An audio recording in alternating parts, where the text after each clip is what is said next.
I'm here tonight with Ryan Fowler, Kesha Ram, and Dane Whitman.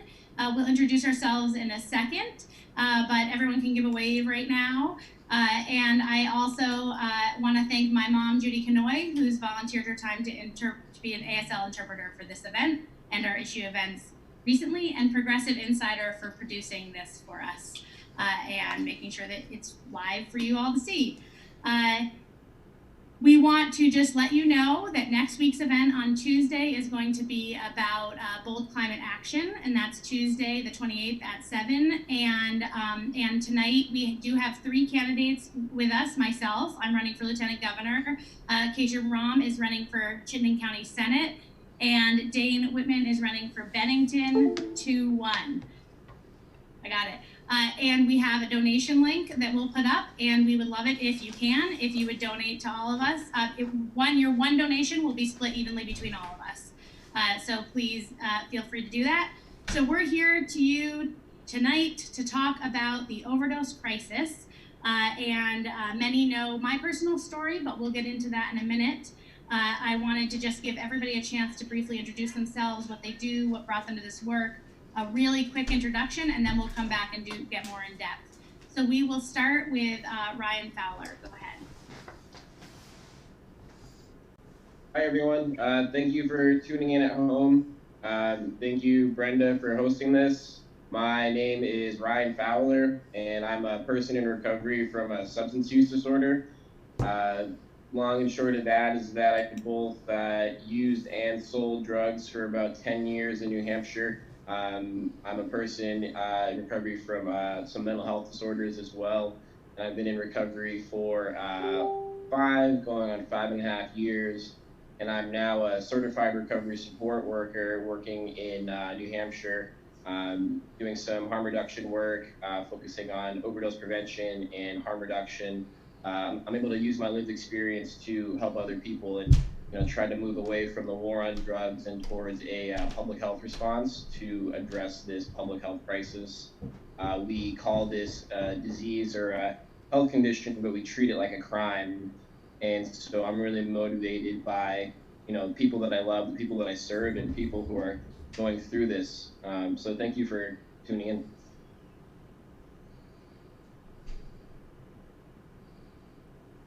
Okay, now I'm going to kick it over to Dane Whitman. Hi, everybody. Thank you for joining tonight to talk about this important issue. Thank you, Ryan, for speaking, and Brenda and Kesha and everybody who's joining as a panelist. Really glad that people are coming out to spend their time while there's a beautiful sunset going on to, dedicate this part of their work to this. It's incredibly important. I am a candidate for the Vermont House of Representatives in Bennington 2-1. And as far as a lot of these issues go, as far as the overdose crisis, I'm going to be frank where I'm coming at this from a place of personal experience and empathy towards it, more so than an expert in any way. I am here to learn from people and learn from people's experiences.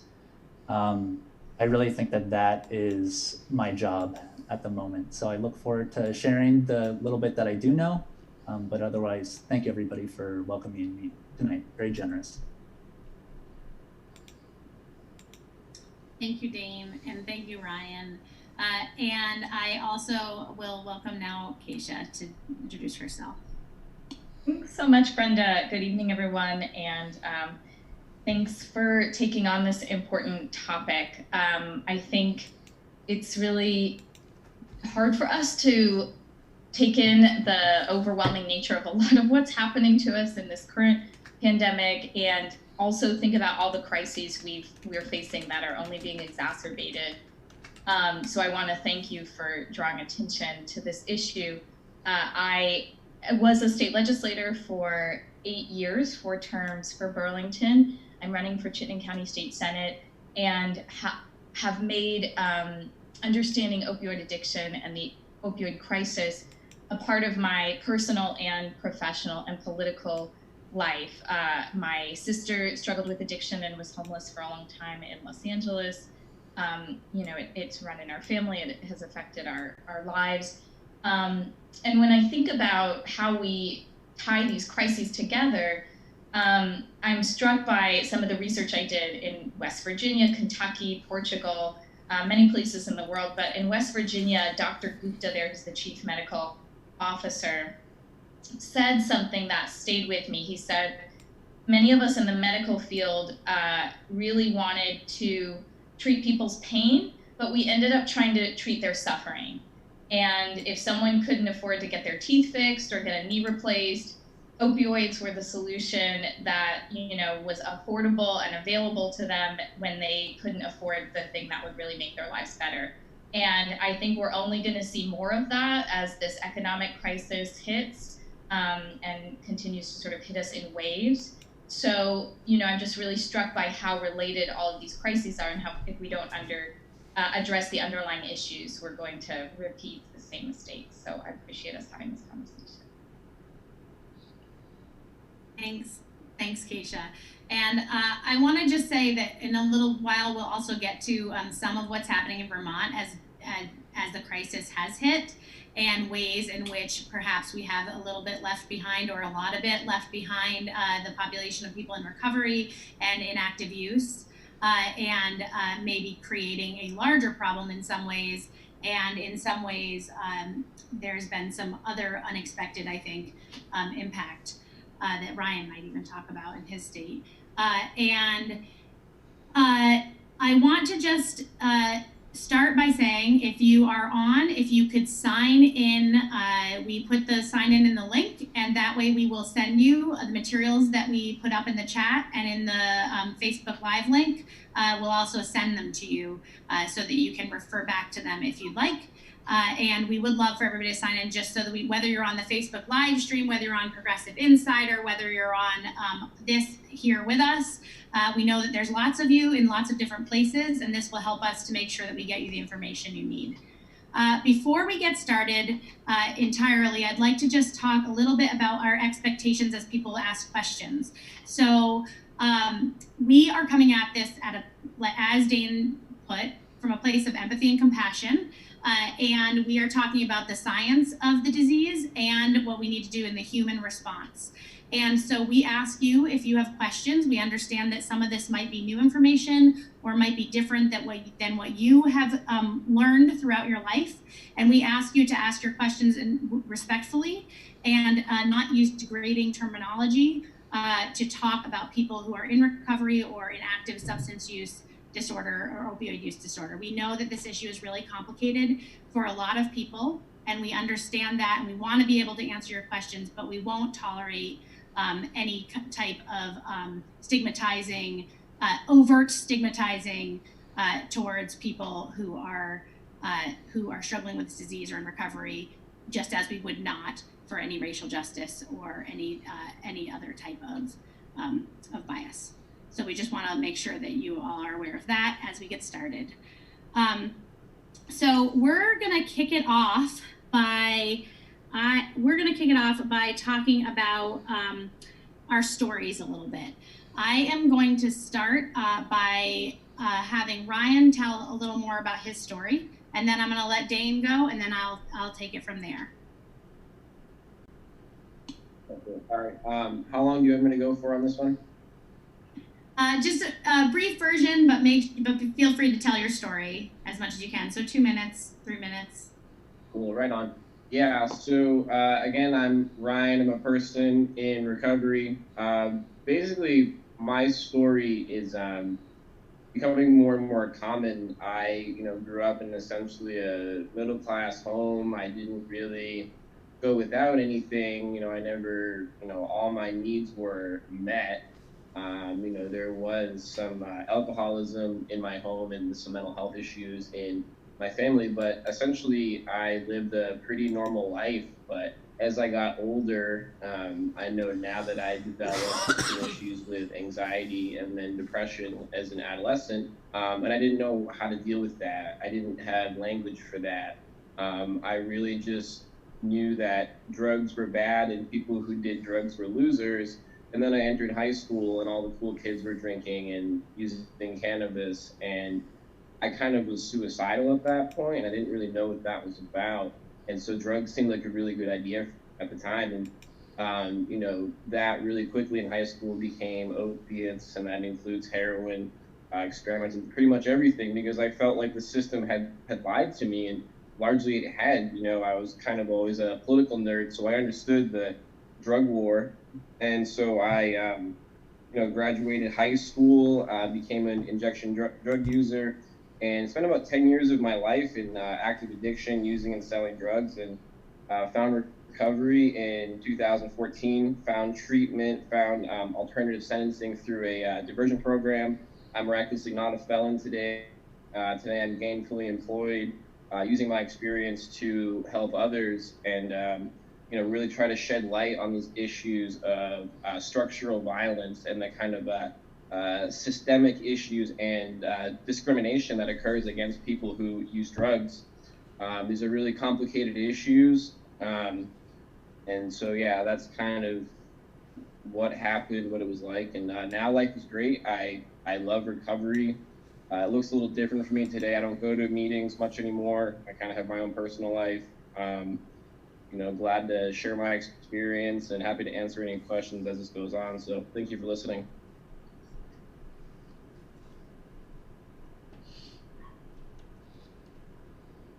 My turn. Thank you, Ryan, for sharing your story. I will, so I was invited here to share my story and my experiences, and I'll admit that you'll watch me kind of flinch here and there, because the vulnerability of sharing this part of my life is something that's still a little bit new to me in a way. But in a lot of ways, I share similar things with Ryan. And somewhat had a lot of, I grew up in a family where a lot of our needs were met, relatively middle class, things like that, but also dealing with addiction. And I want to be clear, I did reach out to my brother to be sure that he's okay with me sharing him within this story and things like that. My entire family, though, has clearly been dealing with a legacy of trauma, which sort of made its way through. And I think my brother, who's been in recovery for about 3 years now, has made it clear to me the link between substance use, trauma, criminal justice, and on so many levels between trauma, violence, and otherwise. So I think that for me, I had an interesting experience growing up in high school as well, in a family that really did not provide me with a lot of guidance for myself either, as far as substance use was concerned. My brother is older than me, so I was able to sort of pick up on the challenges that he was having, and I guess found a different way to adapt in a way that I could still work with some of the same issues, some of the same challenges, but still be able to, you know, get through school and for all intents and purposes, I guess, look good on paper. So went through that. But while my brother was struggling with his addiction, at the same time, my grandfather was self-medicating with opioids,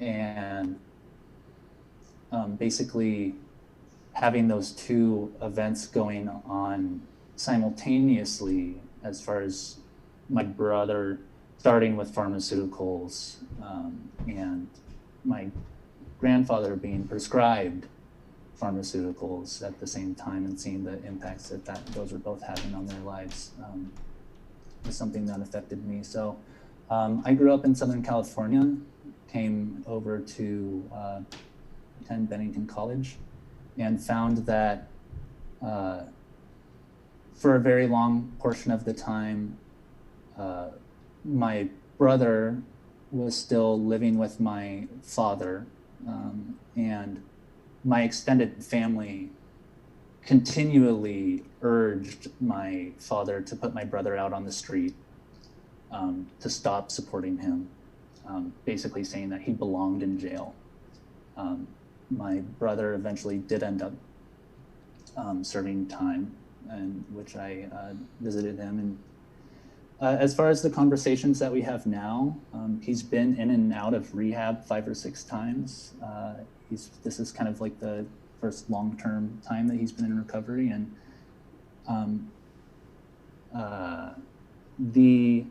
it's very interesting for us to have conversations and about where I am now, engaging with things on a political level.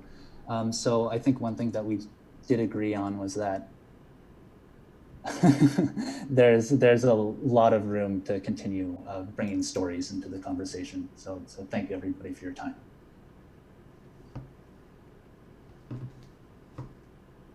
I want to thank you both for your stories. I think that it is 2 years later and it's still very hard for me to tell mine. So I just want you to know that going in.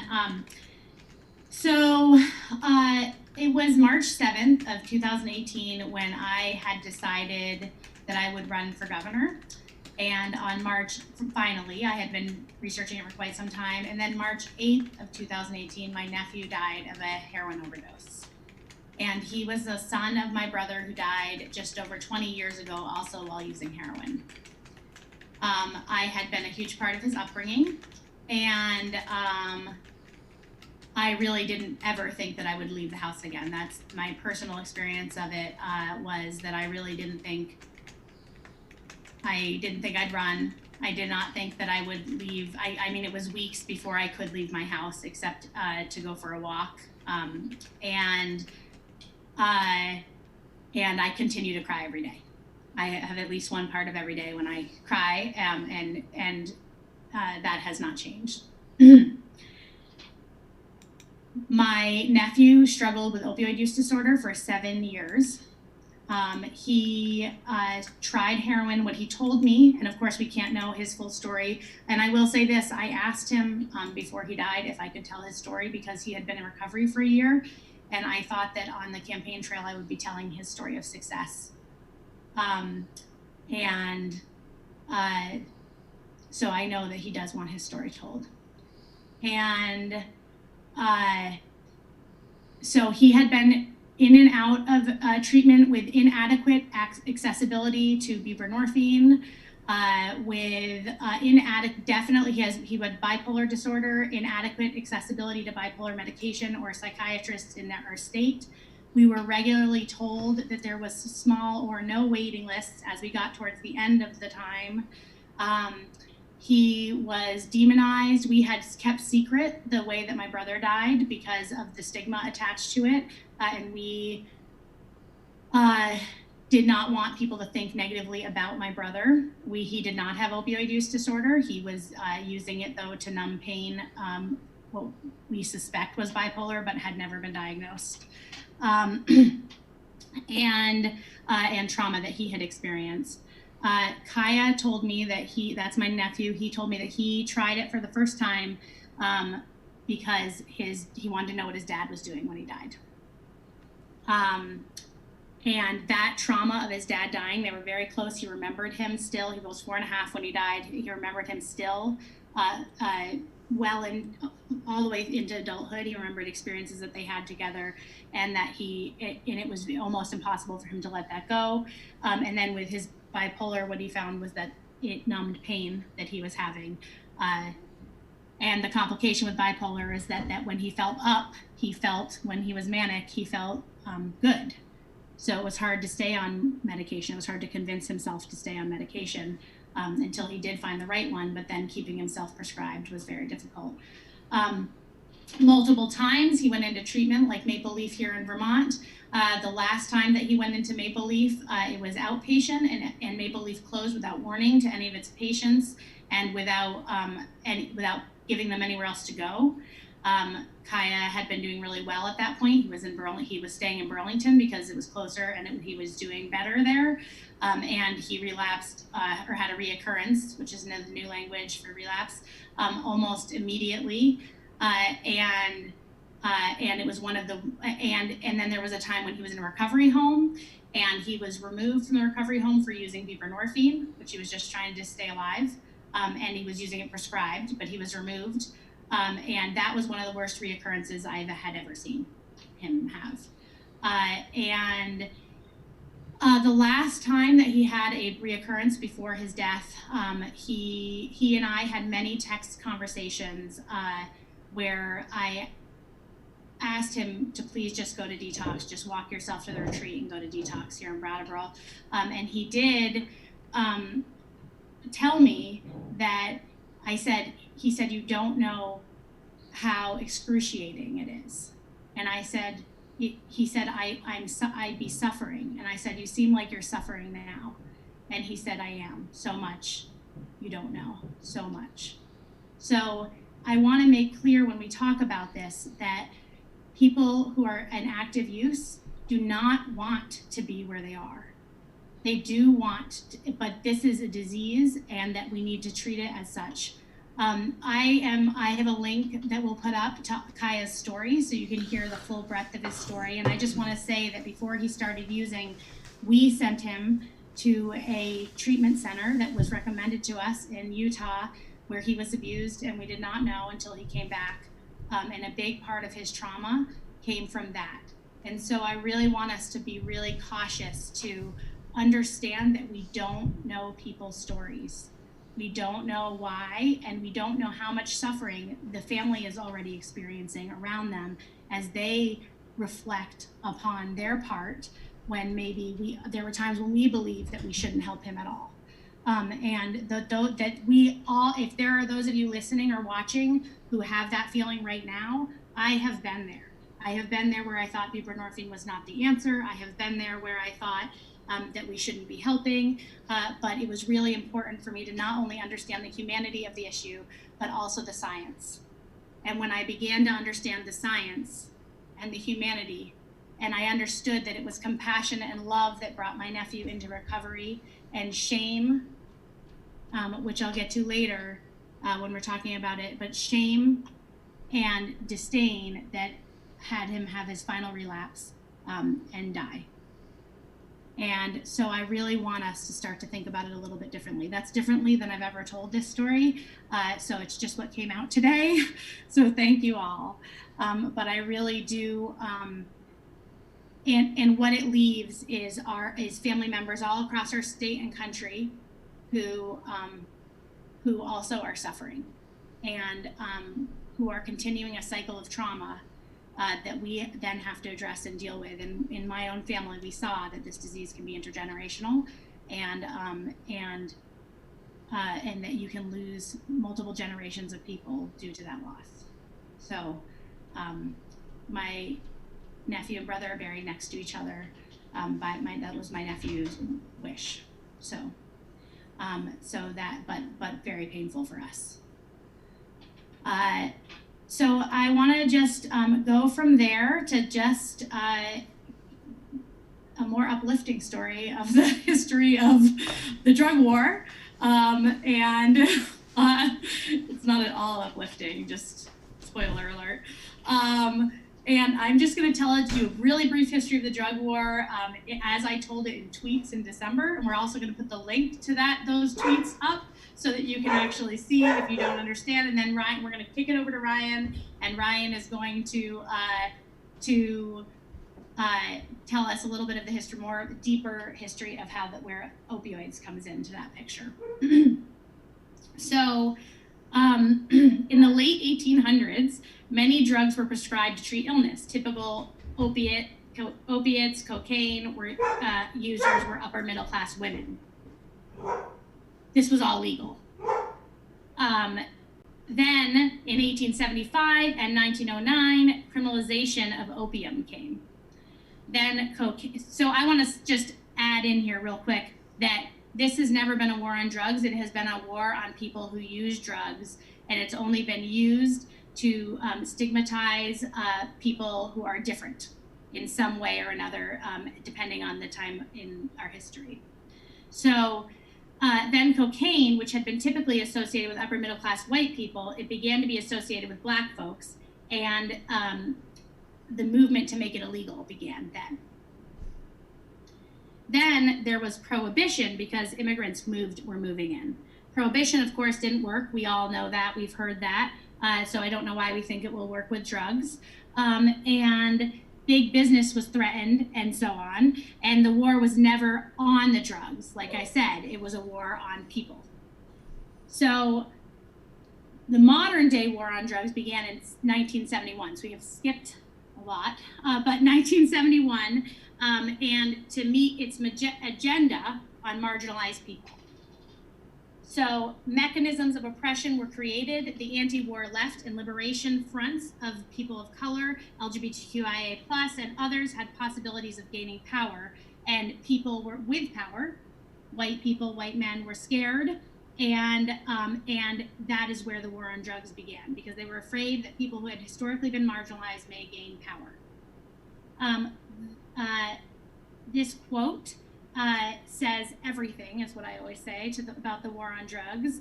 I refer to it as gross when I'm talking about it, but it says everything about the racist origins. You want to know, I have to read it directly, you want to know what this is really about? And by the way, this is John Ehrlichman, counsel and assistant to President Nixon for domestic affairs and Watergate co-conspirator. So you want to know what this is really about? The Nixon White House had two enemies, the anti-war left and Black people. You understand what I'm saying. We knew we couldn't make it illegal to be either against the war or Black, but by getting the public to associate the hippies with marijuana and the Blacks with heroin, and then criminalizing both heavily, we could disrupt those communities. We could arrest their leaders, raid their homes, break up their meetings, and vilify them night after night on the evening news. Did we know we were lying about the drugs? Of course we did. So that is a direct quote from him. Then the way of addressing the drug use will always be racist, classist, and anti-democratic. In the 80s and 90s was a huge catapult into hysteria about the war on drugs. And we know what happened during that time.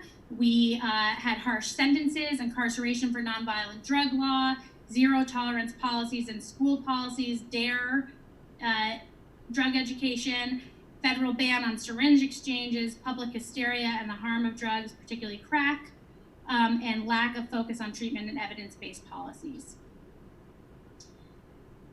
The schedule, thank you for all tolerating this little moment.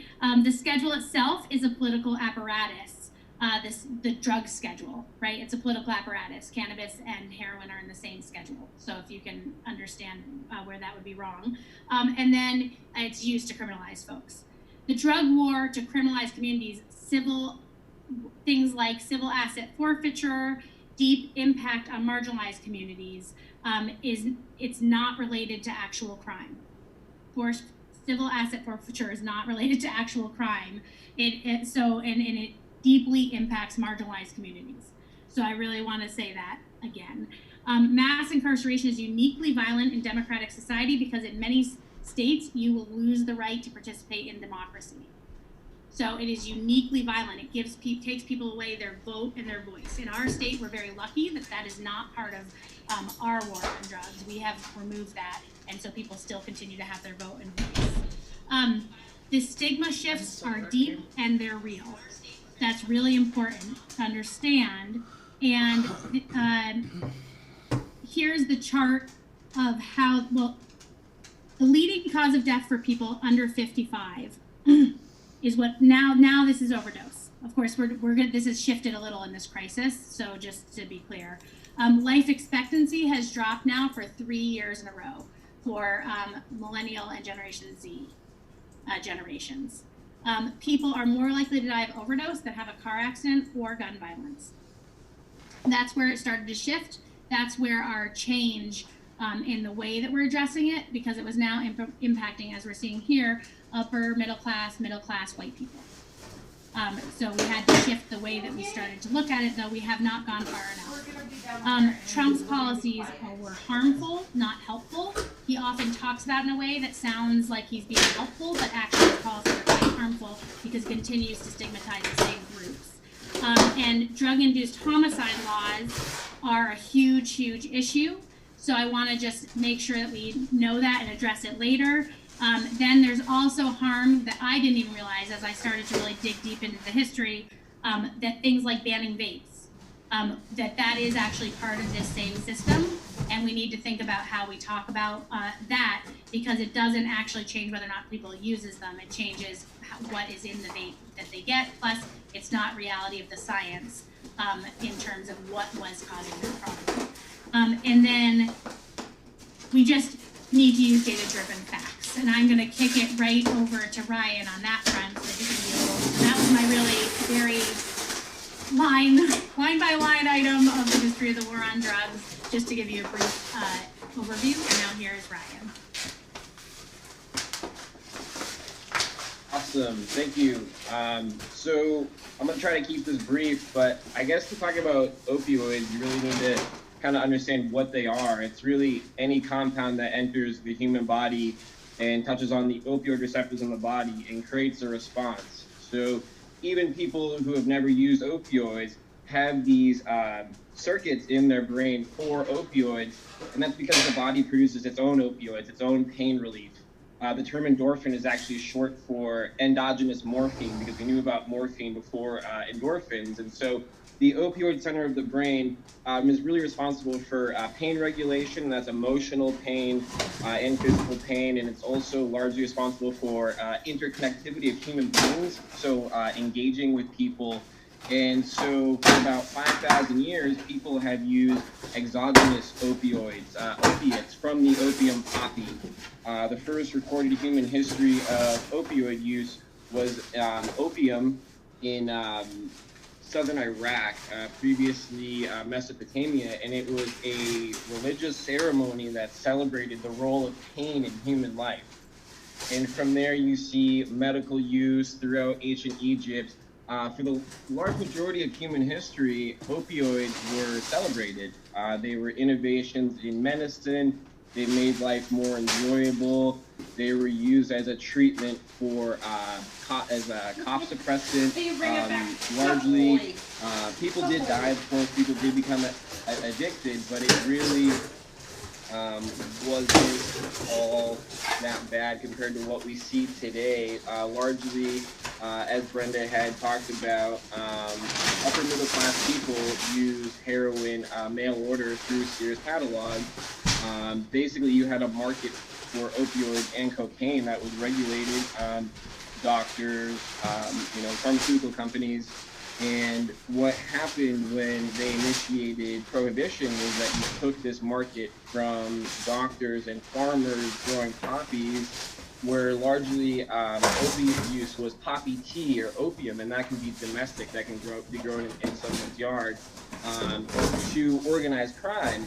And so the products become more refined, and so going from coca leaf and coca tea to cocaine, from cannabis to hashish, from opium to heroin, from heroin to fentanyl, from fentanyl to carfentanil. And what we've seen through 105 years of established prohibition throughout the nation is that it doesn't work. It doesn't work for alcohol, and it doesn't work for opiates.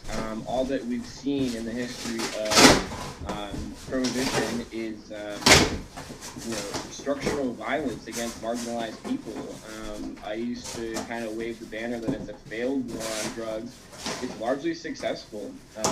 The first prohibition that occurred in the United States was in San Francisco in the late 1800s to directly target Chinese immigrants building the railroad. And that was the time when you could be overt about your racism. And really from there, as Brenda talked about, they used specific substances to target people, and that was really elevated with Nixon's war on drugs. And then Ronald and Nancy Reagan doubled down even more, and we've really just had a series of a criminal response to a public health crisis. It's really just made the drug supply more dangerous. It's gotten way out of control.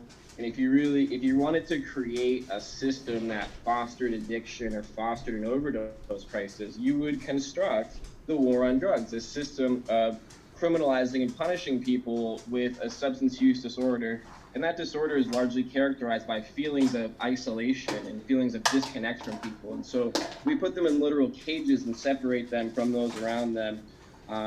It was a big role in movement to really kind of separate men from their families, specifically Black men in urban areas, looking at the history of what was going on with Iran-Contra when Reagan was president and Bill Clinton was governor of Arkansas. And, everyone at that time knew that the United States government was complicit in bringing cocaine into the United States from Nicaragua to be brought to California to be processed into cocaine.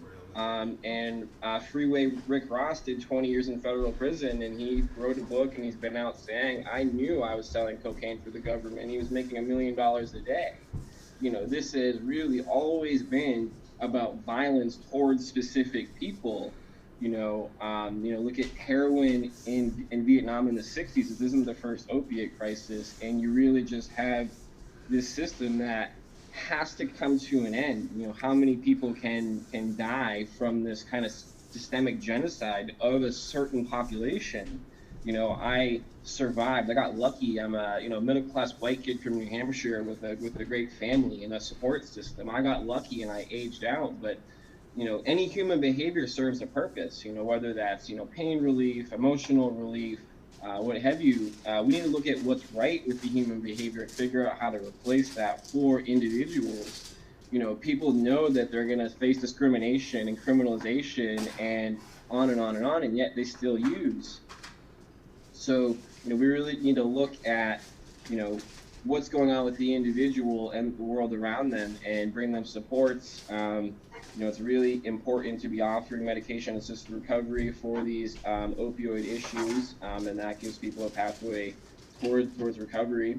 But here we are today, a system that criminalizes people for mental health conditions. So hopefully with this COVID crisis setting a new precedent for drug policy and public health response, we can set a precedent to establish science-based policy to address this human behavior that probably isn't going to go away.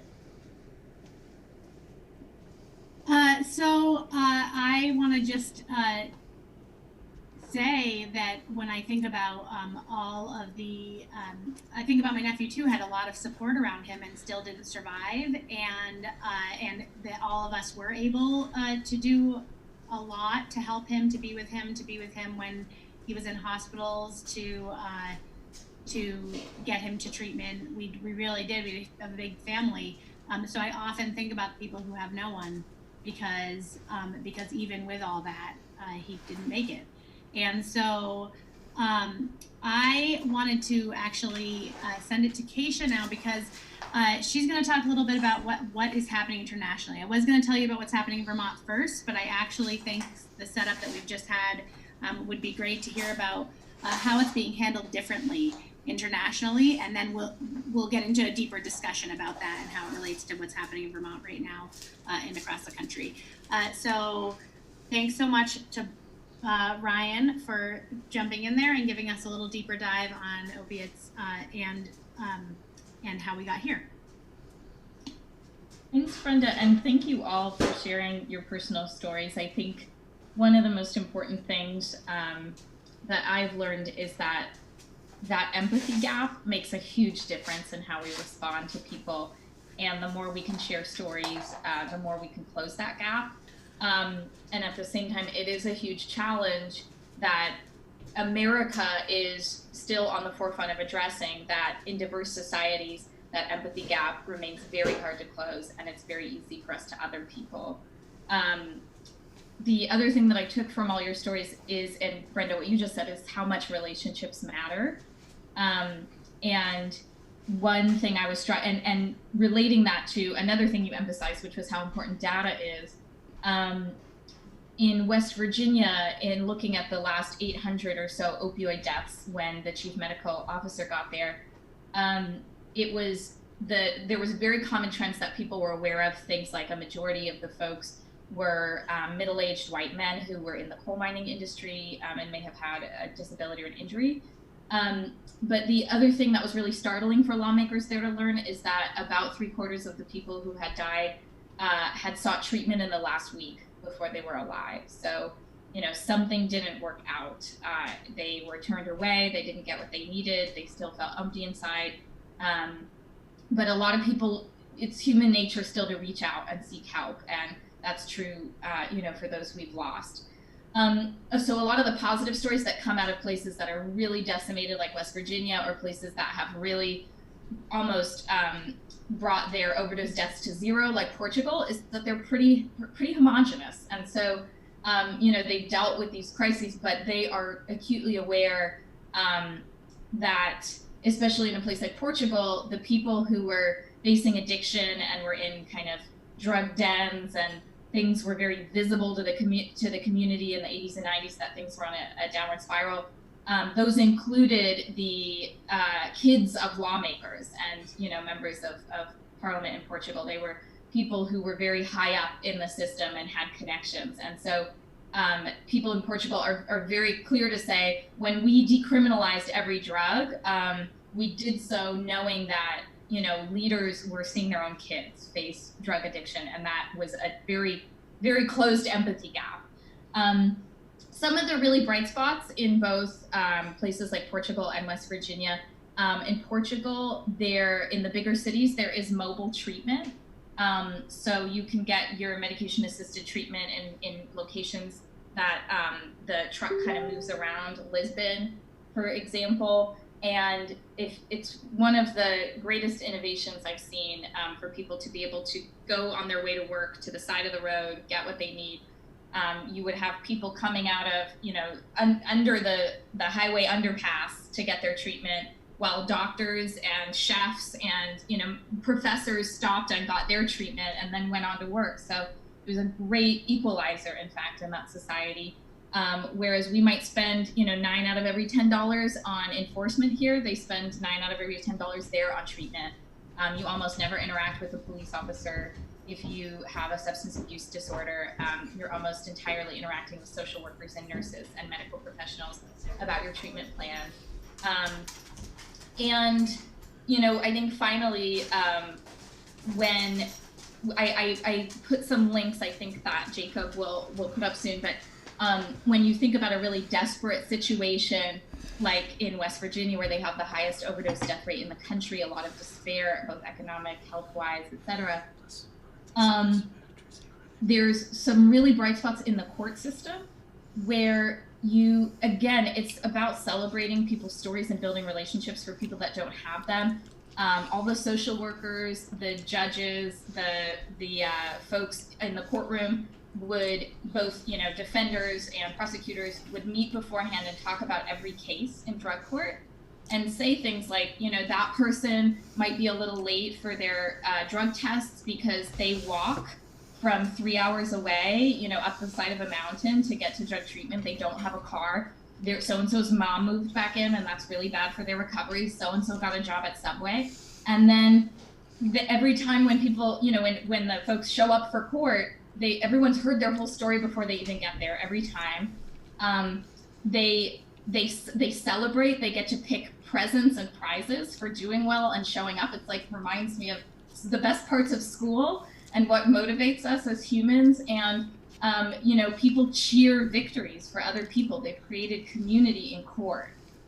So these were things that I found particularly uplifting in my travels as we think about, what makes a difference. There are two things that I think are important, especially on a day like 420, to mention, that are hard for people to hear, people in our harm reduction movement here in the United States. Number one, Portugal decriminalized everything. They have not legalized anything. They have not legalized marijuana. because they are of the belief that if you're treating addiction like an illness, you wouldn't commercialize these products. So we really have to think very long and hard about the differences in our system. And in fact, Portugal is looking at what the US does with the potential legalization of marijuana to decide how they would move, but they're not moving quickly on legalization. Decriminalization has been their policy. Two, several years ago when I went to Portugal, they were building their first safe consumption facilities. That was not a big part of their reduction in overdose deaths. They had seen those implemented first in places like Spain and Sweden. And if you ask most people in Europe who are in the harm reduction movement, they will say there's such a critical piece of harm reduction, but it's usually to get those last cases where people really, truly can't, live without drugs and need a safe place to do them regularly as part of their recovery process or as part of their everyday life. But that, I got there looking for the safe injection facilities and sort of couldn't understand like where they were. And they were building them for the first time to say, we need to get to that last 5% that we haven't reached. And I just say that because everyone recognizes how important they are in other harm reduction movements in other countries. But our political fight to make that the first thing we do may miss an entire paradigm shift that we need to make in our society to be ready to support people and support them through going to a safe injection facility, getting what they need.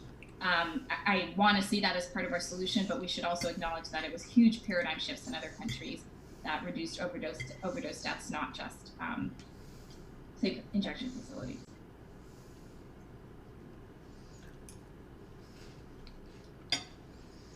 So that's a really good place to pick up what's happening here in Vermont. And I think that you bring up a good point. I mean, I think that there is a paradigm shift that is needed, and that each piece is only part of the puzzle. And one of the frustrations I've had as a family member and as an advocate and as a candidate actually on this issue is that we're talking about, we often point to our successes and say things like, in Vermont, we're reaching 3 in 10 people. And we've been reaching 3 in 10 people for many years now. And so my frequent response is, well, what are we doing about the other 7? Because we aren't really, that's not 3 in 10, 30%. I always say most middle schoolers know that's a failing grade. So it's really important for us to understand that no one solution is the same solution for everybody. And that recovery is what the person in recovery says it is for them. And that's a big recovery shift that's happening in the recovery movement. It's no longer 12-step programs. It is no longer complete abstinence for everyone. It is some people do need and want abstinence. Some people do need and want a 12-step program. Some people will stop using heroin, but will still drink alcohol. And if that's their recovery, that's their recovery. And so we do have to respect that. And it's, and I am finding that it is very difficult to communicate that across the state of Vermont and across the country, because we have been told this one thing for a very long time now that's really based on the platform of the war on drugs. And so the first thing that we have to do is understand that there has to be the paradigm shift, and that there has to be a shift to seeing it as a medical issue, a mental health issue, trauma as often the base for mental health issues, understanding where dual diagnosis support plays a role and need, and really eliminating the language that's a choice and that people can just choose not to do it. Because there's a lot of things that are a choice. People who have high blood pressure, it's a choice to continue to eat steak and not exercise. People who have diabetes, it's a choice to continue to eat sugar. There's a lot of choices that people make, but we still treat them when they need help, and we still understand that the disease still needs treatment. And so I do want to just put that base up front. So in my campaign for governor, I released a 4-part plan to heal the opioid epidemic, which we'll put up too. Now it says in progress because we're in the middle of making some shifts to it based on what has changed in the last couple of years. And that puts harm reduction first. treatment and recovery on demand, including medically assisted treatment on demand, dual diagnosis support, and criminal justice reform.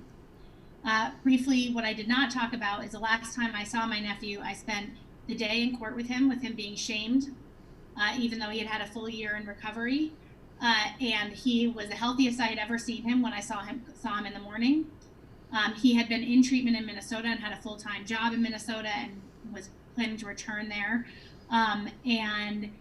Throughout the day, I watched him go into a shame spiral, which was part of his mental illness due to his trauma, because the treatment that he got in this facility when he was a teenager, before he was using, used shame, methods of shame as punishment and as behavioral modification.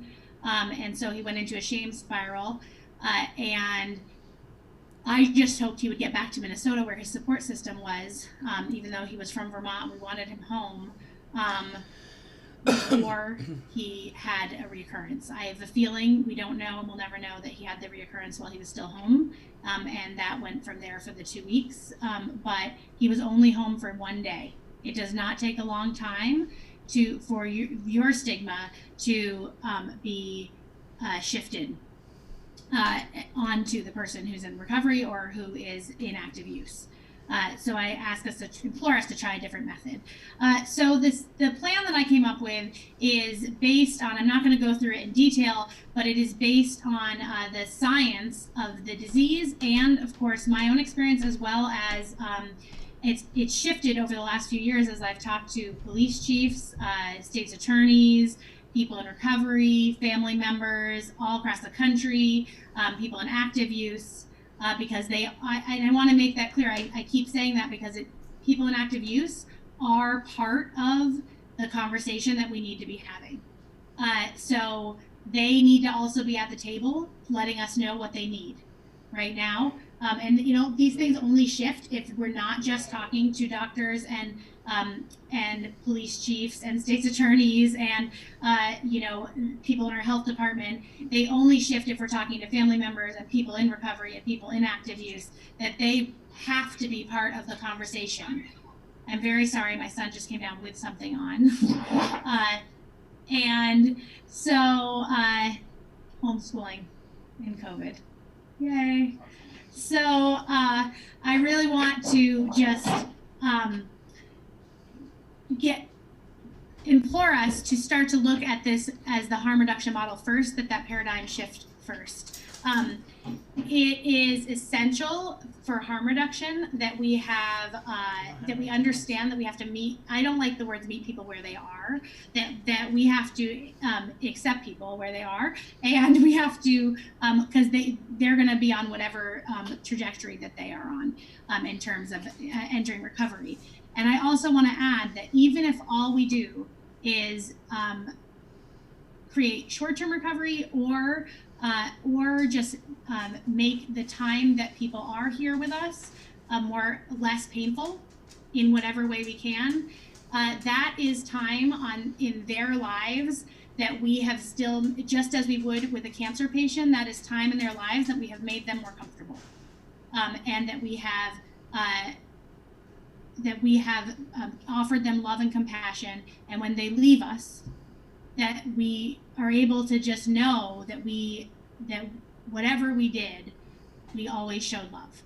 And I want to make sure that that's really important to all of us. But we also have to make some law change. And what I believe we really need is a comprehensive overdose crisis plan. We're doing everything in very small piecemeal. We're reacting to stigma that's there, saying, well, it's going to take a while to change what police chiefs think about this. It's going to take a while to change. That's great, but in the meantime, those of you that have seen the legislature, I should have kept a picture. If you look at the House, the seats in the House, including the Senate seats, which nobody has for a while, but if you look at the House, including the Senate seats in Vermont, that is the number of people. There's not enough seats in that building, in that room, for the number of people that will die during a biennium, during the 2 years between when people are elected. And if you look at the Senate seats, that is roughly the number of people in Vermont that will die during a legislative session. So while we're looking at a different paradigm right now when we're talking about deaths because of COVID, we experience in Vermont the level of death we're experiencing right now. We experience with opioids quite regularly, and we aren't taking the same urgent public health measures that we need to, that we are currently taking with COVID. And so I would, when we're looking at things like, there was just a bill that passed, and we're going to put up an article about it, it didn't pass, but only passed out of Human Services in the House. It took 2 years to get it through because of some of these stigma-based, people were really resistant to it and fighting it. However, it passed unanimously. That means Progressive, Democrat, and Republican out of House Human Services. And if it is taken up on the House floor, I'm confident it will pass because it was unanimous. But it was to decriminalize buprenorphine, and what it does is it makes it so that people can carry about a 2-week supply. So those people that can't necessarily get a prescription, they don't have the transportation, they can't get to the hub every day, they aren't ready for whatever reason, shame, stigma, they don't want people to know that they have opioid use disorder, whatever is going on, they don't have health insurance, because that is a real barrier. That when they buy it, they can choose buprenorphine, the life-saving medication, over heroin that's almost definitely laced with fentanyl. Right now, sometimes the argument against it has been things like, well, within 72 hours, we can get people anywhere in the state, which isn't true, by the way, but within 72 hours, we can get people the buprenorphine that they need, the medication that they need. And the truth is that not if they don't have transportation, not if they have to take care of their kids, not if they do not have health insurance. And furthermore, in those 72 hours, someone may have used heroin up to 17 times or more, and risked their life that 17 times or more while they were waiting to get on that medication. Hi, thanks. So it is not an accurate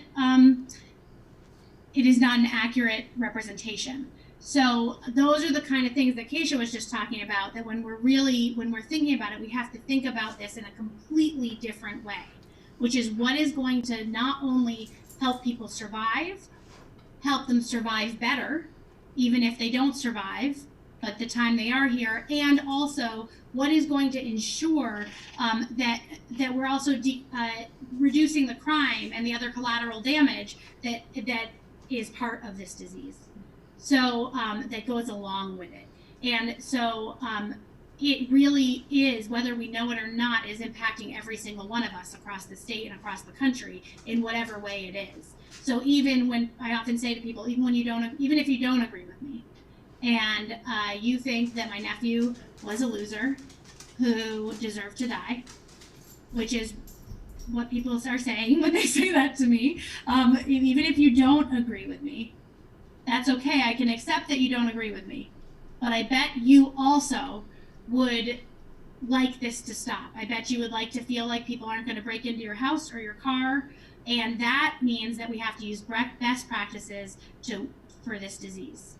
So I still ask people to come with me on that. I think Kesha wants to say something about that. Yeah, Brenda, I mean, I really appreciate everything you're saying, and I had a story that really underscored that. Someone asked a question about how could we do what Portugal does here in the U.S., and I just recall a story with the mobile treatment facility where I went to a few of their stops, and one gentleman was talking to me who is Portuguese American, and he had, moved at a young age from Portugal to the U.S., had gotten in a lot of trouble with drugs and the law, and essentially was deported, even though he had some level of citizenship in the U.S. to Portugal. He, the second I walked up to the treatment site, he said, "Oh, this place is such a failure because I use this medication-assisted treatment every day, and I still do heroin. I just use this to, keep from getting dope sick, and so it's not really working." And, the people are very happy to have him talk to me, And at the same time, you know, they're saying, well, you know, tell her a little bit more about your life and how long you've been coming. So 2 years before, he had been living, you know, under the freeway, no shower in years, covered in bugs that were actively living on his body, had not talked to his family in years, no thought of anything but that day and how to get his fix. And, you know, in the 2 years that he'd been going to the van, he had a job, he was all cleaned up, he had a place to live, and he was talking to his family and his kids who he had been estranged from. But in his sort of Portuguese American mindset, he couldn't see that as success. I still am addicted, I still take drugs, so I'm a failure, this whole thing is a failure. And it was just the most stark sort of sense of like, if we can't get out of this mindset that, you know, living with addiction doesn't mean you've failed. It means you are, you know, doing the best you can with a disease you have to live. Just like anyone else with a chronic illness works their hardest to live and to be there for other people and to have, you know, whatever sense of a normal life they can. That is still success. That's very much success. And it was just almost comical the way if people come up, he says this program doesn't work. And he's one of the biggest success stories of it. That's a great story. And that's really what I think is important and what is, it's where the mentality has to shift among people in recovery and people not in recovery. Because like I said, we've all been taught something very specific about this, which is that drugs are bad, people who do drugs are bad, it's a choice. Yes, we have compassion, but you have to have accountability. And I have a huge problem with the word accountability, which you may learn throughout this discussion, because I don't think, where is the accountability for our state, our governments in our state and across the country? That's where I want to, like, we also need accountability. And so we're often asking people to be successful the way that we think it's successful and with not enough tools. So we haven't offered them the tools. And in that front, in Vermont, we have this hub and spoke program that has been touted across the country, but in reality, it doesn't work for everyone. We're reaching 3 in 10 people. And the hub is somewhere, until you're deemed responsible enough, which in and of itself is a shame trigger for some people, until you're deemed responsible enough, you have to go to that hub every single day for most people.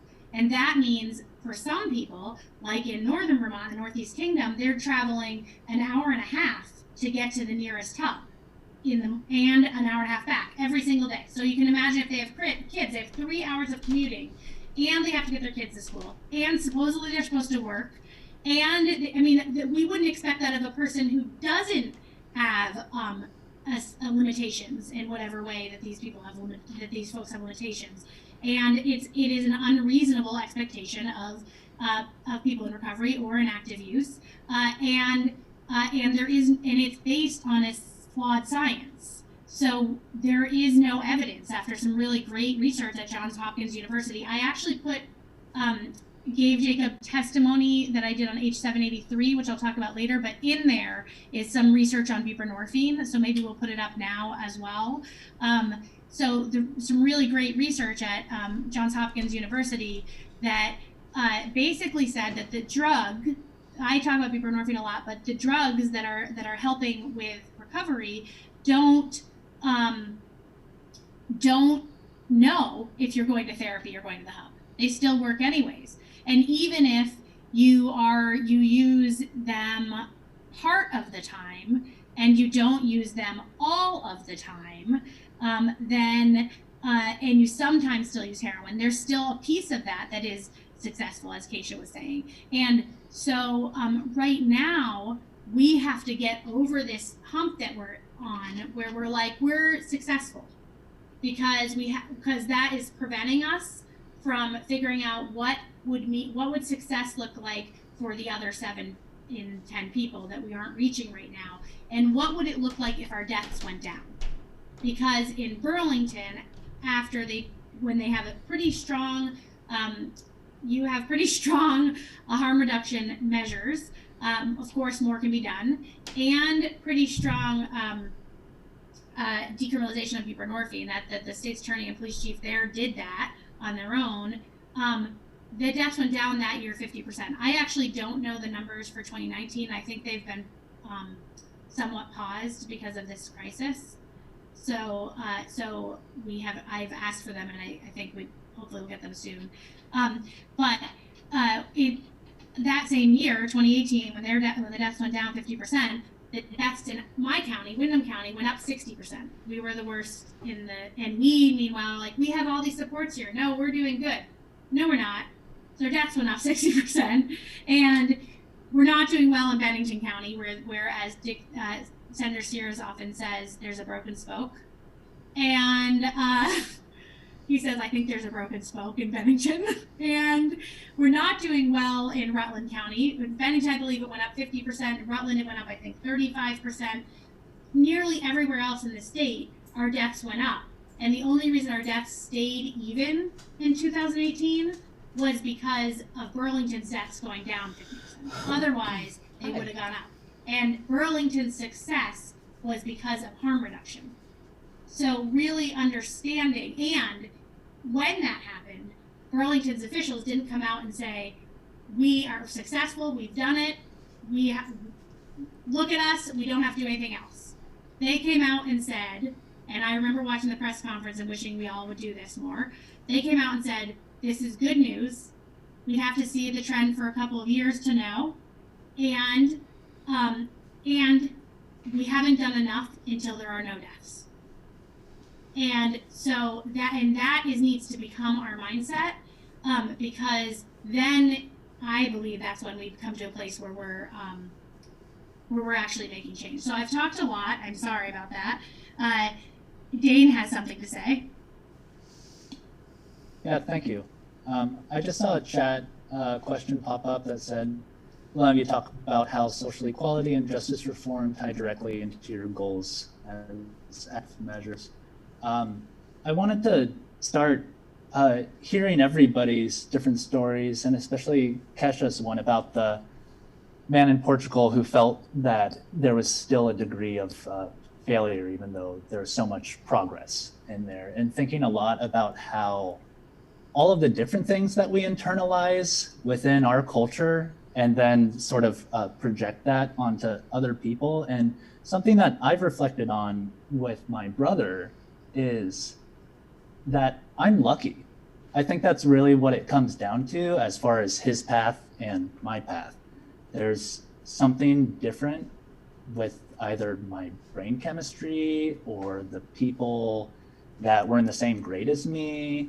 But when I think about the amount of work that he has done to get where he is now, I really reflect and think, like, you are better than me. You know, it's like you have done so much more than I have. So I think that's something to keep in mind. As we approach this with empathy. To get into the policy question, I'm happy to hear about the unanimous vote for the decriminalization, at least leaving the committee for buprenorphine, and I look forward to seeing how that progresses. Again, a lot of my background has actually come from speaking to the director of Project Blueprint in Bennington, so it'll be good to kind of check my notes between these two places and keep those things in mind. But as a little bit of context, Bennington County, where I'm running, has the second highest fatality rate from overdose in the county in the state of Vermont, and the lowest rate in the state of Vermont for follow-up with treatment. We do not have a hub, and so that is a question. The director of Blueprint was investigating. Their work was happening towards doing it, and so it will be an interesting conversation on many fronts. And again, not claiming that I have the right answer at this moment, but look forward to hearing from a lot of different people. I would say that what I am interested in, I know I've spoken to Brenda before, I'm the kind of person that reads the report from the Department of Human Services. And I see what are the statistics listed in this report? And of course, there's different ways to look at how that data maybe is presented in different ways. But anyway, one of the things that I did find from the hub and spoke model is that from their findings that there was improvement for participants, right, across the board. You saw less injections, you saw better situations at home, you saw less emergency room visits, you saw improvements take place. But it was actually interesting, the only place where improvements weren't seen was in vocational.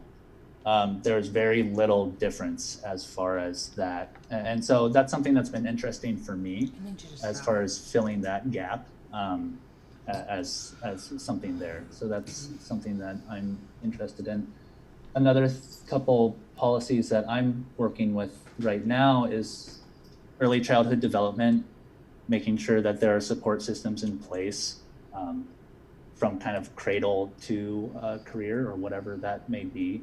And then looking at increased reimbursement for mental health professionals, because I think it comes down to workforce and available resources. So really seeing how we can deal with the increasing shortage of mental health professionals in our county. That's kind of where I am. I'm actually really interested to hear if any of you have responses to some of the things that I said. So as Dane and I have talked about, and I want to hear from Ryan a little bit about what the work he does, because I do think that plays in the harm reduction, but as Dane and I have talked about, I have a lack of trust for the Department of Health as it stands right now, because I have been in the room and been told that something is happening in Vermont, that my family will stand up, or other families all around me will stand up and say, that wasn't our experience. And it like falls on deaf ears. Nobody actually takes in that what they're saying is not happening somewhere. And so that is a lack of transparency. I don't believe they don't know that that's not happening. I think there's a lack of transparency, and that could have to do with the administration that we have right now, because there is a lack of transparency overall. But transparency is essential to the public understanding and changing their view of this illness. But they are still using language like accountability and abstinence and things that are not that we're growing away from. And like, for example, the buprenorphine issue, the infamously I'm spacing his name, but our health commissioner, Secretary of Health, said, thank you, Secretary Levine said, he said that a policy of decriminalizing buprenorphine would be good anywhere in the country except Vermont, which was, in my opinion, like a really great example of Vermont exceptionalism. That doesn't make any sense. If it would be good anywhere in the country, it will be good in Vermont because we have not reached everyone. And so, Could I interrupt for 1 second? Did you spell the name of that medicine, please? Yes, it's BUPRENORPHINE.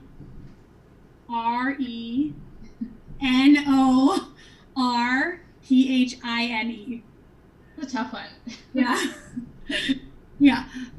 So thanks. We were just answering a question from our interpreter. So I think that we really do want to talk a little bit about why it's so important to hear not just from the Department of Human Services and not just from the Department of Health, but also, and not just from police chiefs who, by the way, that's who they're working with a lot, is police chiefs and state's attorneys, not people on the ground, but why it's so important to hear from people like Ryan and Vanessa, who was going to be on today, and people whose family members and people who have done the research, and other states and other countries, because we can get really lost in our own, I mean, the desire to pat ourselves on the back, I get it, because it's hard work. And I come from a world where I don't anyone will tell you that I don't pat myself on the back unless I actually feel like I have accomplished my goal. I probably could pat myself on the back a little more often than I do, but I really find it to be important to do that. So when I have a success, I like jump out of my chair, but I certainly feel like I'm not right till I'm right. And so I don't know if Kesha wanted to say something. I also wanted to kick it over to Ryan. Yeah, and I totally want to hear from Ryan as well. I think it's such an important question of equity, and we can't in Vermont just claim that we're the whitest state and sort of move on. And as Brenda and I have talked about a lot, we are highly disproportionate in the number of people of color that end up in the criminal justice system and in prison for crimes that others do not end up in prison for.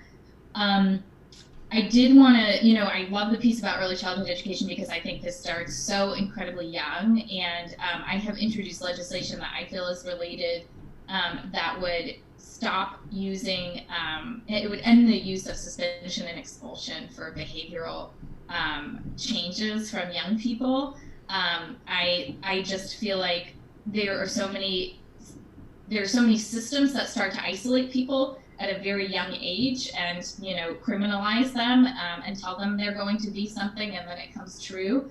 And that's why I also included a link to the kind of family treatment model for the court system, because we also in Vermont have a very high rate of family disruptions and taking children away from people who have addiction.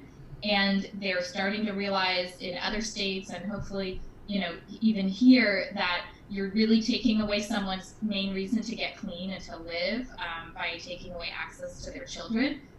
Obviously, their children's safety is paramount, but we have to really look at why we have so much family disruption and how we're creating a situation where someone feels like they have something to live for and to work toward. And, Brenda and I have also agreed on, and I've been able to work in the legislature on a number of initiatives to understand criminal justice disparities in the state. Anytime you isolate someone and send them to prison, especially out of state where they're further away from their families, you create a situation where they have less to strive for. Anyone will tell you in this harm reduction movement that relationship is the best medicine. Having the people you love around you, having them as your goal, your reward is incredibly important. And that's less likely for people of color and the other people who are, criminalized at a young age in the schools are people with disabilities. So low-income people with disabilities, communities of color face greater isolation and much less empathy in the system. Yeah, so I'm gonna kick it over to Ryan. I want to just say that I think that I haven't talked deeply about the criminal justice reform piece of my plan, but I really do encourage you to look at it because it's a huge piece to me that we are in the top 5, I believe, for racial disparities in our prison system in Vermont, and definitely on the forefront of my mind right now because COVID-19. I do feel like people in corrections are in a petri dish. And we haven't done enough to protect them. And meanwhile, we're in the top 5 for racial disparities. So therefore, we're contributing to how this is impacting people of color across the country, which has a lot to do with their systemic issues. But it's the same with opioids too. I mean, we have the whiter you are, the easier it is to end up not in prison for this illness. And so it does matter. And the wealthier you are. So if you don't have money for a lawyer, then you are going to have a much harder time if you don't have a big family who's going to sit behind you and show their support in their suit. There's going to be a big difference in the way that you're treated. And so I do think that if we don't center these solutions around equity, and if we don't make decisions about equity, then we have a serious problem. I'm going to kick it over to Ryan, and what I want to just say is Kesha and I together worked on a petition about the prisons around COVID-19, and we're just going to put it up. And that is has some legislators have joined us and some candidates as well. So please do take it and sign it. Obviously, especially if you're from Vermont, but please sign it no matter what and help share it and get it out there. Here you go. There you go, Ryan. Great. Thank you so much. This has been super enjoyable. I have so much to say to so many people, but I guess just given the time constraints, I will kind of go back to the general question of equity and justice in terms of a drug policy that seems to make sense. So really, when we talk about a drug problem, drug crisis, we're really talking about problems of prohibition. Really, all that prohibition does is aggravate these problems. And really, it creates a system that proliferates drug use because if you're using drugs and you need to maintain a habit, there's only a finite number of things you can do to maintain that habit. And largely that involves selling drugs to other people. And the reason that this impacts communities that are impoverished so much is because sometimes that is the economic means that makes the most sense at the time. And so if you're living in a rural area in Vermont or New Hampshire, and the the best legal opportunity for you to make money in your community pays you $12 an hour for 32 hours a week. The other thing that you could do is sell drugs and make hundreds of thousands of dollars in a short period of time. This is an economy that's always existed and will always exist. There's no recorded human history without drug use. And what I like to highlight about Portugal in 2001, when they decided to decriminalize all drugs, is that they had a form of universal basic income. So people's needs were met, they were housed, and with the decriminalization came an enhanced social safety net. Things that don't exist in America are largely like housing first models and these really great comprehensive programs. But the world is never going to be the same because of COVID-19. Last year, the federal government spent ballpark $50 billion enforcing drug laws. They're not going to spend that this year, and we're already seeing, I think, a quicker end to the war on drugs than we can imagine. We've seen leadership in multiple states overturning prohibitive policies around the provision of harm reduction. Janet Mills in Maine lifted restrictions on syringe access. That's a policy that should stay in place. New Hampshire has very low barriers to medication-assisted recovery right now. People can access Suboxone through their phone. We need to keep those restrictions low on agonist therapies for opioid use disorders because they work. And we really need to set a precedent that in the midst of this public health crisis, on top of multiple public health crises, we need to emphasize the importance of keeping people out of the hospital and the fact that the comorbidity for people that use drugs or people that live in homelessness when it comes to COVID-19 is going to be more expensive. Looking at new data from the CDC that I shared with the group, the CDC released new guidelines because hepatitis C has become so prevalent in America that they're saying that everyone in a lifetime should be tested for Hep C, and any woman who's pregnant should be tested because and that's largely aggravated by the addiction crisis, and that is aggravated by prohibition. And what does that really mean for equity and justice, though? I define harm reduction a million different ways, but really what harm reduction does is insulate people from structural violence and those systemic issues of injustice and inequity. Harm reduction empowers people to have a voice and to respond to this and make more informed decisions and have a place to be heard. Living your life day in, day out criminalized is tiring and frustrating. And harm reduction gives people a pathway to recovery and a pathway of recovery. And harm reduction not only insulates people from structural violence, but it also shifts power and resources that are to people who are most vulnerable to structural violence. So when we look at the legalization of cannabis, we need to be giving licensing to those who are impacted by the drug war. We need to ensure that this industry doesn't get handed over to rich white millionaires, which is what's happening with cannabis legalization as it rolls out.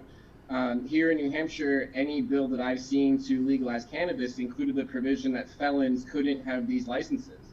That makes no sense.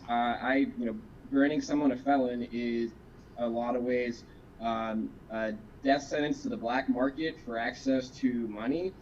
This is a system that does not make a lot of sense, and so we really need to emphasize the importance of public health and harm reduction, because with harm reduction, all drug-related death and disease is preventable. And so these goals of zero drug-related death is possible. These goals are possible, but it means comprehensive policy reform, decriminalization, or short-term step towards that could be the defelonization of simple possession. The state of Colorado passed a defelonization bill that decriminalized simple possession of 4 grams or less of any substance. And we need to be really looking at policies that make sense, like Portugal, Canada, Germany, Switzerland, and now looking at state by state, as I think 100 municipalities are trying to decriminalize psychedelic drugs of all kinds for research and for personal use. So the end of the war on drugs is here, and we need to ensure that empowers communities that are impacted by the drug war and create a system of equity and justice.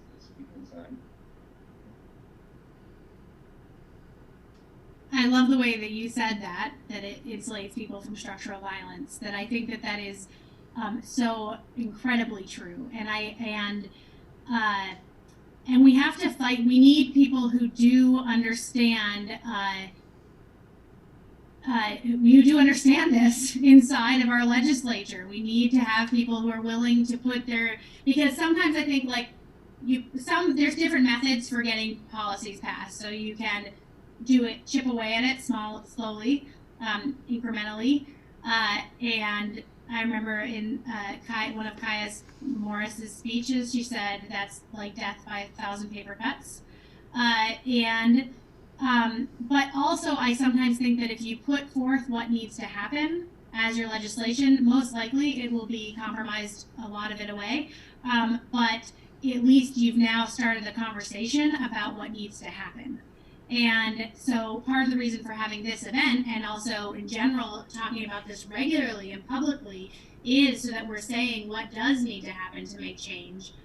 Because it is that conversation with the broader community that helps us to understand the change that we make. And I just saw something come in that kind of relates to that. So,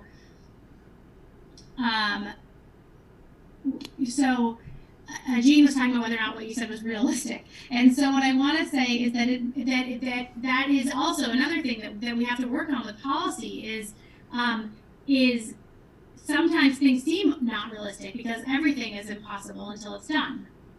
So all of the big changes that we've made in the world have happened because we fought for them and we said out loud that they need to happen. And what we're seeing right now during COVID-19 is the big bright spotlight of these inequities and the big bright spotlight of the systems that never worked in the first place.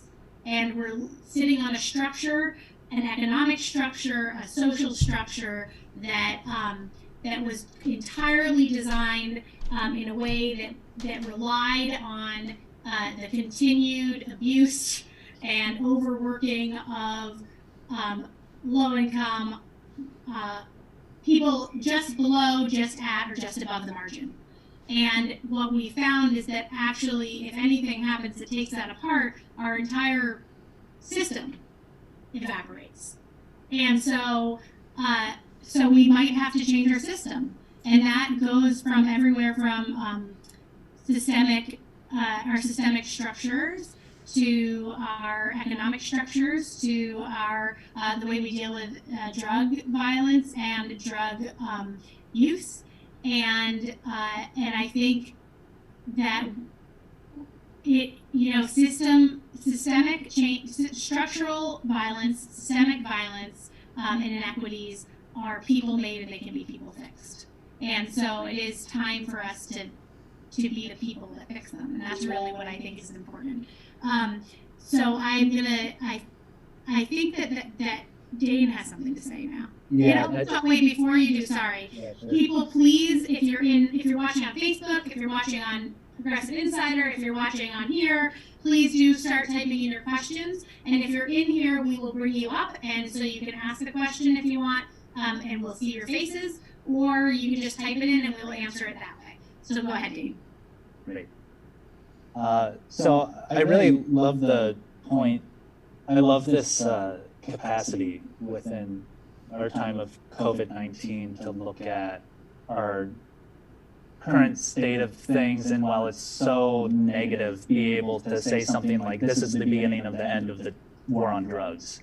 I think that is just, I think what needs to be the kind of mentality that gets us through this as we start to look forward to what the next steps are. And I also wanted to say to Brenda and Kesha for the petition that you put forward and the letter, thank you so much for doing that work. I think it is incredibly important, and just want to really reiterate that. I also want to bring to attention, along these COVID-19, everything changing sentiments since mid-March, as some of you may know, the prison population has, in Vermont, has dropped 15%. And meanwhile, passed by the Senate, it has been S 338, which is the act relating to criminal justice reinvestment. And basically, it's a sweeping reform, basically to look at expanding parole, probation, furlough, and just programming, as opposed to, and that when you are in that programming, it will count towards your minimum sentence. So basically, they set the goal of reducing prison populations 10%. And here we are at 15% today. And the idea is just, let's get this passed so that the people that have been released don't just get reincarcerated. And I think I just wanted to put that out into people's feelers, S 338. Justice reinvestment bill is a really good bill, and a lot of research went into it. There's some really incredible. It's a lot of work with Vermont's criminal justice reform. So I want to name that. Very, very, very hard work. Lots of testimony, lots of research that was passed through, and I think actually.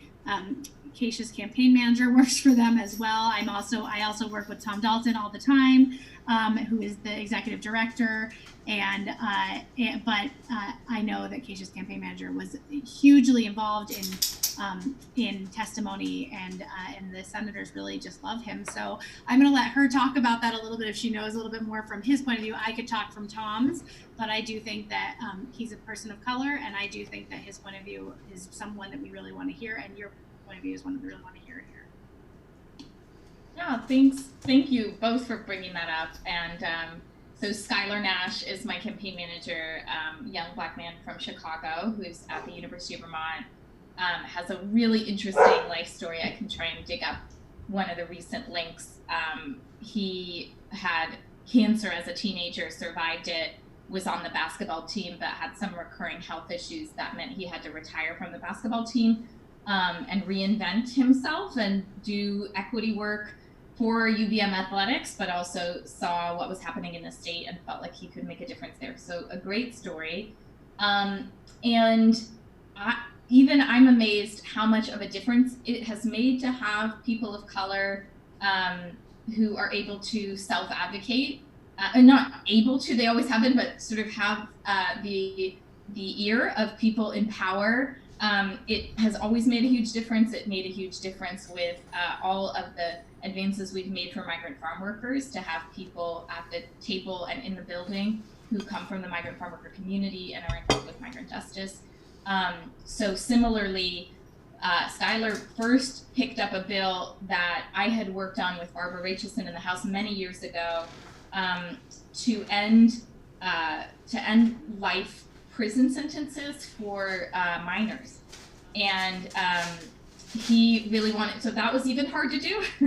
And he had wanted to take it a step further to ending life sentences without parole for anyone. You know, he's really learned how to navigate the system and the challenges that you may be talking about. Many people who got caught up in a system at a very young age, but you end up bumping up against, you know, very compelling, emotionally compelling victims, families of victims, which, you know, are important, they're compelling, they're people who deserve to be heard, and you're often weighing their testimony against the faceless, voiceless people caught up in the criminal injustice system who really don't have the opportunity often to testify or share their perspective. So I do think Schuyler and Vermonters for Criminal Justice Reform really see themselves as trying to bring those voices in, which are probably the most underrepresented voices, some of the most underrepresented voices in the legislature. Yeah, I think that, you know, I got to know Tom Dalton during my governor's race, and quickly he became someone, because you know, my nephew had just died at that time, and in between events, I would often cry, like all the way from and to places. And I went the day that I released the plan to heal the opioid epidemic, which I now say the plan to heal the overdose crisis, because I do think we have to change the way we talk about it. But the day I released that plan, the night before, I was literally on my knees crying and trying to figure out how I would have the strength to tell any part of his story or release this plan. And Tom, who I didn't really know, I'd had one meeting with him. I reached out to him, and he consistently, as I've been advocating, he has been, he understands how important it is that people with the stories are telling the stories, that people who have had the experiences are at the decision-making table. And so he is willing to stand back and be a support while he watches, so that those people are able to do that. Similarly, on this bill, H783, which is a terrible bill that's in the legislature right now, some of you have seen me scream about it, that really takes away the residential rights of the tenant rights of people who are in recovery homes. I worked very hard on that bill, and it was going to be really was a wonderful, beautiful bill in every way that you could have it be. It wasn't perfect, but like as close as you could get with all the stakeholders sitting at the table, and all of the protections for people in recovery got taken away. What I realized is that what it was addressing was something that had happened to Kaya. Like I noted in the beginning, he had been removed from a recovery home for using buprenorphine, and he had one of the worst reoccurrences of his life. And I have no way of knowing if any of these times when the system failed him would have been the time he was been alive, and he would be able to be here telling you his own story. And I found myself really not falling apart in the State House, which had never happened to me before. After I'd been advocating, trying to get it to change, and advocating with a lot of pressure on me to accept this bill that I call 5-alarm fire, danger, danger, danger, bad, get out of the house. There might be carbon. That's how bad I think the bill is, and I've never said that about a bill before. But I found myself having the same kind of emotional reaction I had the day I heard Kaya died, and realizing that I needed to step back and advocate in a different way, because we do have to be at the table, but also legislators and people in those meetings and in leadership roles need to listen to those stories. They need to change because we are telling them. Because I don't think people realize just thanking us for our story, just thanking Ryan for his story or Dane for your story is not enough, because it is extremely hard to walk into your pain every single day and tell your stories and fight for change. So when you see that people are doing that, you must understand that they know something you don't. and that we have to lift up and hear. And also the amount of energy and work that I see that Dave's doing, that Ryan has done, that I have done to actually understand the science and be able to come at this with very good information, not just our personal stories, but very good information to back those up, means that then it is important to then react to those changes.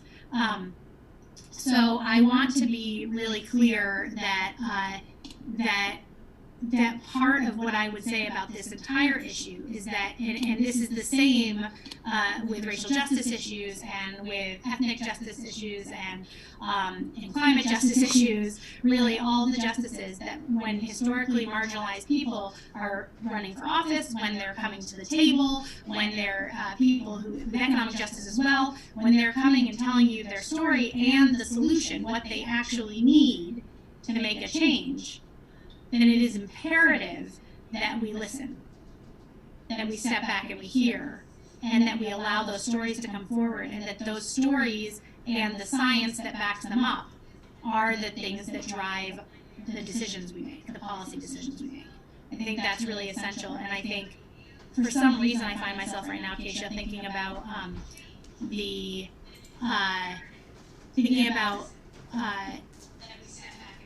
presidential race. I don't know why, but thinking about your experience, and I think sometimes people's reaction to it was maybe not as respectful. That I think understanding why it's important to have that kind of representation in office is extremely, whatever it is, for, it's important to me to have a low-income single mom in office, and I'm willing to step in and try to be that person, and I plan to this time, and then it's important. I just think that understanding that that's part of how change gets made is really important. So I'll let any of you that want to say something come up.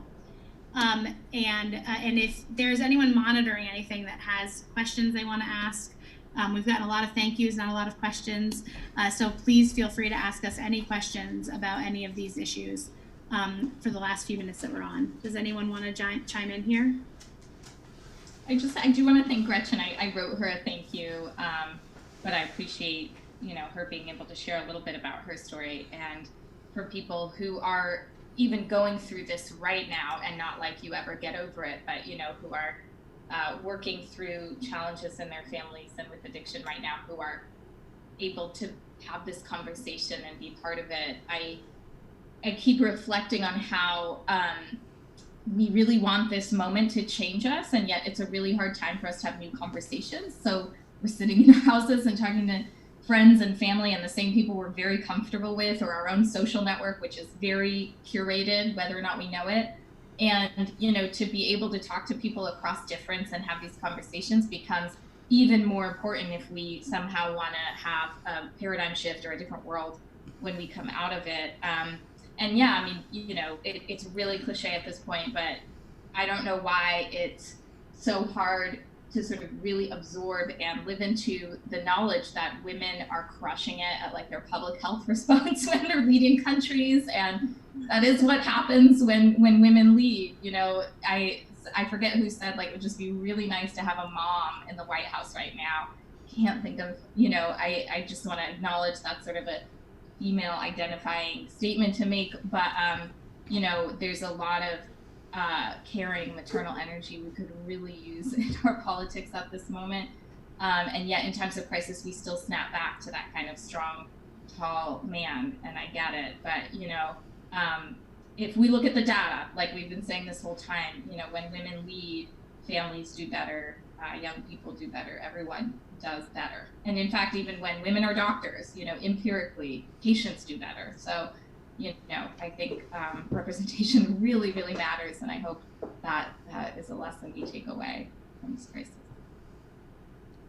Yeah, and I want to say that, for me in Senator Sanders, there was obviously, he's Jewish, and I don't think I ever even thought that it was possible that a Jewish person could be president. In fact, I've often thought a woman could be president, but didn't think a Jewish person could be, and that must be somewhere in the messaging that we didn't talk about it. So it mattered to me too. I mean, it was something that did also, that I recognized and acknowledged that it's part of my history and culture, that my family left Nazi Germany. And so and then in Senator Warren, there was the, I got into law school and I didn't go because I did not have childcare, and it was going to be $200,000 in loans, and I did not have a family member that was going to jump in and take care of my child while I went. And so I took more dance work because it was what I could do.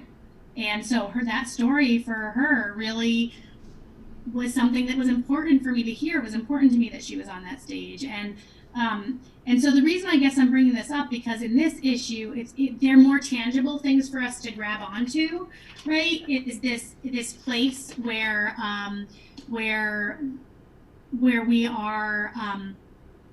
really looking at why it matters that we're at the table, right? So we are part of this, Ryan and I are part of this Overdose Crisis cohort, this National Overdose Crisis cohort, where the people at the table are mostly either in recovery or family members.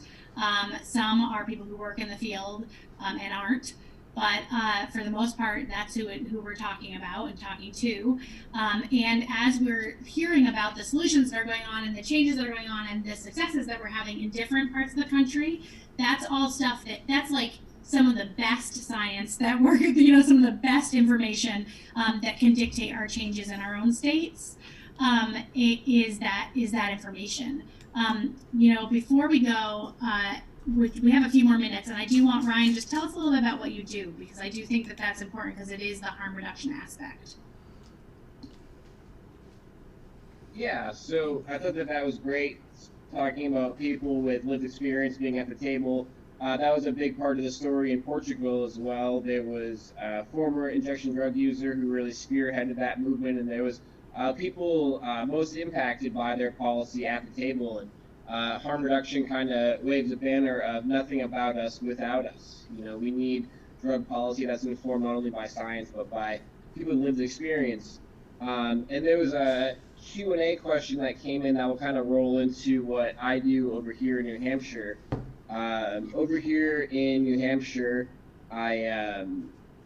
last year I primarily focused on overdose prevention efforts in Manchester and Nashua, New Hampshire, trying to saturate two cities that are maybe the most impacted by the overdose crisis, creating a public health response, retraining a lot of people about the role of rescue breathing and oxygen during an overdose situation. And you can respond with rescue breathing and CPR as well as naloxone. And that was for 2019. And then this year I've been running and expanding harm reduction programming in rural New Hampshire. Now with the COVID-19 crisis, the work has changed quite a bit with social distancing, and so the past few weeks it's largely just been mobile syringe services, going out to meet people where they're at. People can call for a meetup, and it's been really quiet for the majority of the COVID crisis. I'm getting on a one-on-one call tomorrow with somebody at the state level to see why it is that there's a lot of harm reduction programs in New Hampshire that are just very recently being funded. Vermont's had legal syringe access since 2006. New Hampshire passed the syringe services laws in 2017. We're just now getting funding, and right now the programs are being underutilized, but the reality is that people are now able to pick up their smartphone and through a 1-hour telehealth call get a prescription to Suboxone at the pharmacy through a provider called Better Life Partners. So these lower restrictions on agonist therapies for opioid use disorder are potentially, and the numbers aren't in because of the COVID, are potentially creating a serious reduction in fatal overdoses in New Hampshire. The data is not in, but that is really the only way I can describe this. And so what can you as individuals do to support the work that we're all trying to do in ending the overdose crisis? Access to naloxone the people who are most likely to use naloxone to reverse an overdose are people who use drugs. And also there's the whole bystander piece too. So prior to this, I had sent out a couple of links to share with attendees. Um, and that involves a program called Next Distro, and that's needleexchangetechnology.org. It's run by a woman named Jamie. One of the documents is kind of her info, and that's mail order access to harm reduction supplies. Because for much of rural New Hampshire and rural Vermont, there's no syringe access right now, and during a public health crisis, with the issues of comorbidity and preventable infections and disease and death, we need to be responding to this in a meaningful way and looking at the most vulnerable and at risk for COVID. We're not going to control the spread of it, yes, until a vaccine, but we're not going to mitigate the spread until we focus on largely people who use drugs, the homeless population. And so we need to ensure that those people have access to sanitation and hygiene and harm reduction. And so nextdistro.org also has a program called Naloxone for All, or naloxoneforall.org. And for more and more states, you can go to naloxoneforall.org/New Hampshire, and there's a pretty comprehensive list of resources. They need a Vermont affiliate. And one of the links that I had queued up prior to this to go out to the attendees included starting a program for states without an affiliate to be receiving supplies legally through the mail, syringes, works, naloxone, and things like that, to get it to people who really need it. There's the website naloxoneforall.org/availability. We really just need to support people and keep them alive, because dead people don't enter recovery. Really, people on a natural pathway towards recovery, and we need to be focusing on keeping people alive so that, you know, they receive the gifts that I did. Like, recovery's sweet, it really is, but it wasn't until the world around me made sense and my needs were met that I was able to move past that behavior. So yeah, I mean, I've been in harm reduction for a couple of years, direct services. The more I do the work, the more I see why people use drugs. A lot of poverty, racism, homophobia, et cetera, et cetera, et cetera. A lot of trauma. And those are cycles that are contagious, if you will. Like, you know, traumatize people, but those cycles can be broken through recovery, and I've seen it time and time again. Recovery is possible, and it does work, but everyone is just so unique and different. And, you know, harm reduction is about honoring people's agency and autonomy and empowering them to improve their health and wellness. So I really appreciate you all kind of taking the time to listen to myself, these wonderful people sharing experience, and hopefully we can thrive in this time of adversity. You know, we're in a public health crisis that involves an infectious disease that could impact everybody. People are open to public health and public health responses, and with the looks of the economy, especially today, and the budget, they're not going to be able to be enforcing drug laws. We're already seeing that drug laws aren't being enforced, so we need to ride this public health wave to an age where, you know, people are not dying of overdose. So thank y'all for listening. So thanks so much, Ryan. That's the kind of work that does need to be done, and it needs to be done by people who are in recovery, because then there is a much more aptitude to understand, I think, the overall problem. And then I want to just address, Gretchen wrote a comment and also asked a question. So the first, the comment was about her family member not being able to access treatment, the help they need in Vermont.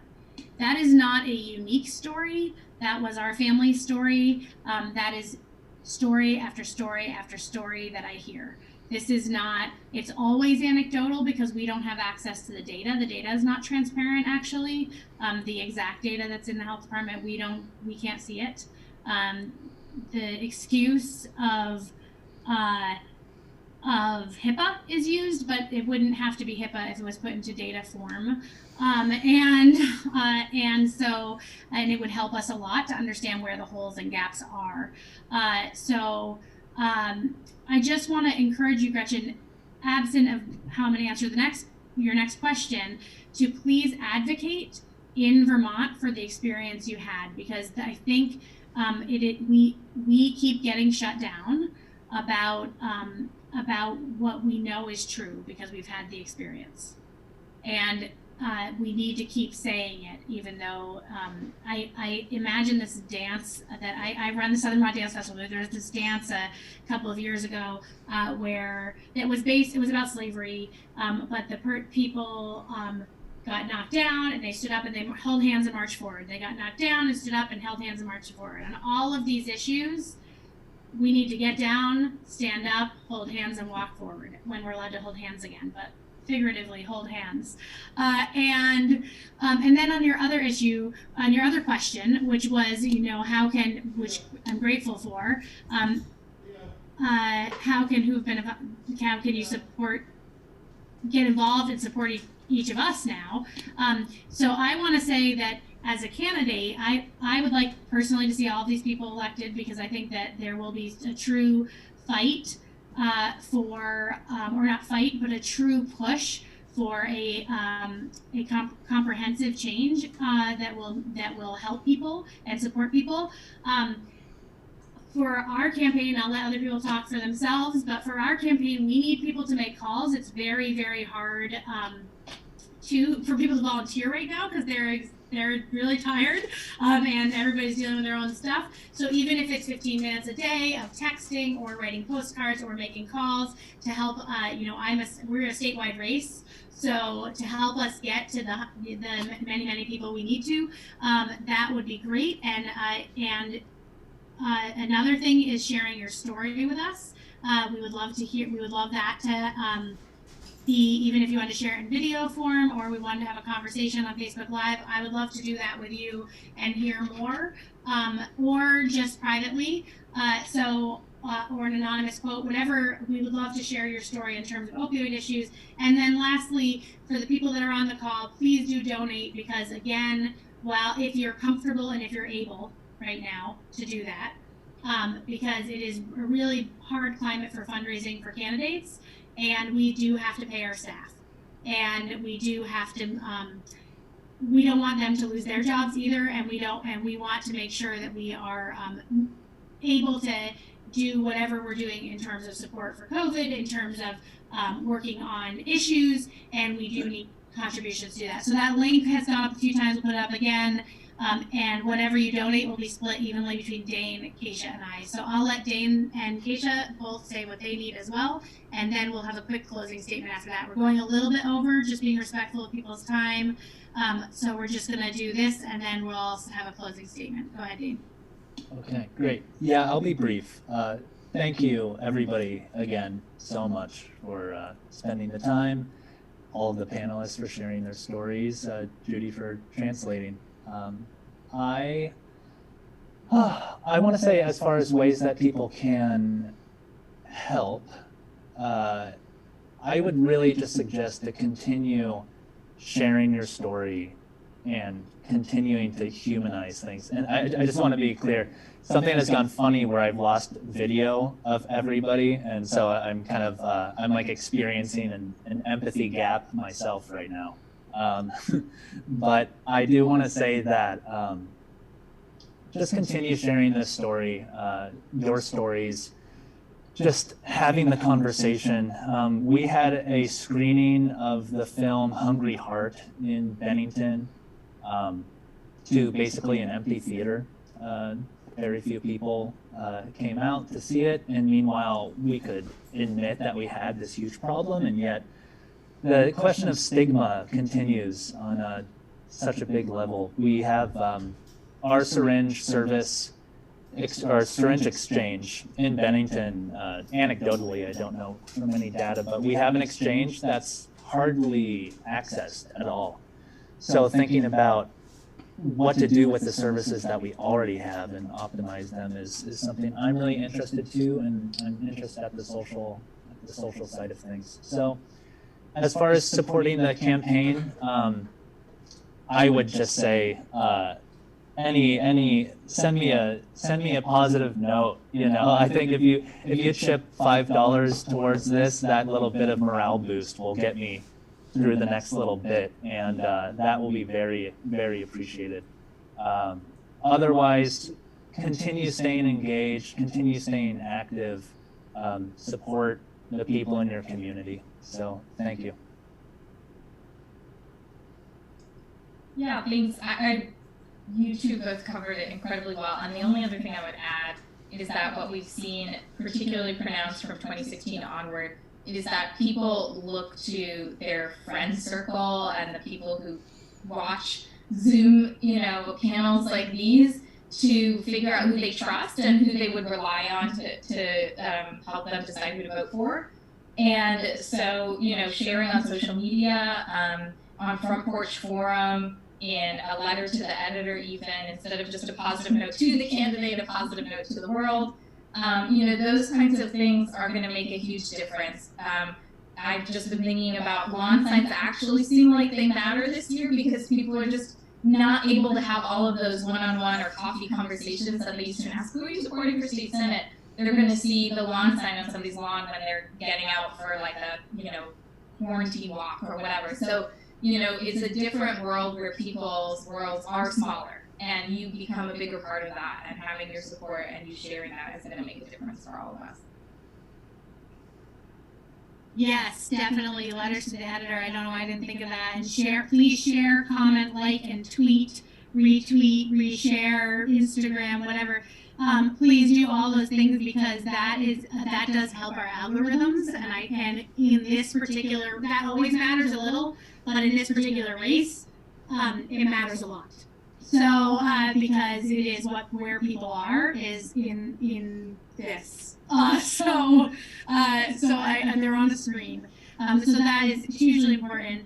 And when you're researching candidates besides us, please deeply look at what they've supported, what they do, what they will support, and not just their surface platform. Because I do think that the surface platform is often very progressive for all of us, and we might say the right words, but we don't necessarily, if you dig deep, we don't necessarily have the plans or the platform or the political will to shift the conversation. And so, everyone here does, but as candidates in general. And so I want to be really clear that when you're looking, please look hard. So I'm going to give everyone and volunteer, donate, all the things. Plus, the morale boost of even $5 is a real morale boost right now. And so if people are able to donate even $5 or $3 and we'll each get one, is totally it totally is like, oh, people liked us. So it's good. So I wanted to everyone to give a little closing statement, and I'm going to start with Ryan. Again, I just want to express my gratitude for you all coming together to learn about this issue that's been obviously my life experience and now my life's work. There's a lot that can be said. This is a really complicated issue, and when we start to move away from a system of criminalization and prohibition, what we'll hopefully see is that substances like methadone and buprenorphine will kind of become irrelevant. People will be able to explore plants and alternatives, and I think that we forget that most of human history involved growing poppies and making tea, or growing poppies and doing a really light extraction. I see that as a pathway out of the fentanyl crisis, using innovations in pharmaceuticals to have better opioids that last longer and make more sense, that are more effective. Many countries have moved towards heroin-assisted treatment using diacetylmorphine to treat opioid use disorder.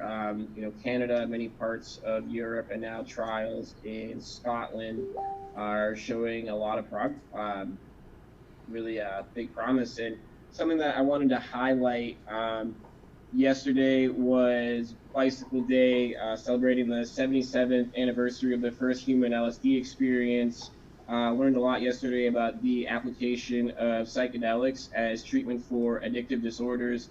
And it turns out that at one point in Vermont state legislature did have a bill that explored the use of ibogaine to treat opioid addiction. And there's a really great documentary, I'm going to plug the link in here, about alternative pathways to recovery for people that experience disconnection and isolation and separation. And as we as a species head into this, COVID crisis and everything else, these are issues of disconnection and lack of sense of self. We're disconnected from nature and the earth and from each other. And for many, psychedelics are a way out of that trap. And so we need to be exploring these in clinical settings, which is happening all throughout the world. And so that's my pump for psychedelic science as a potential pathway to and of recovery. Thank you, Ryan. And quickly, both my nephew and my sister-in-law did using ibogaine. We went to Mexico to do it,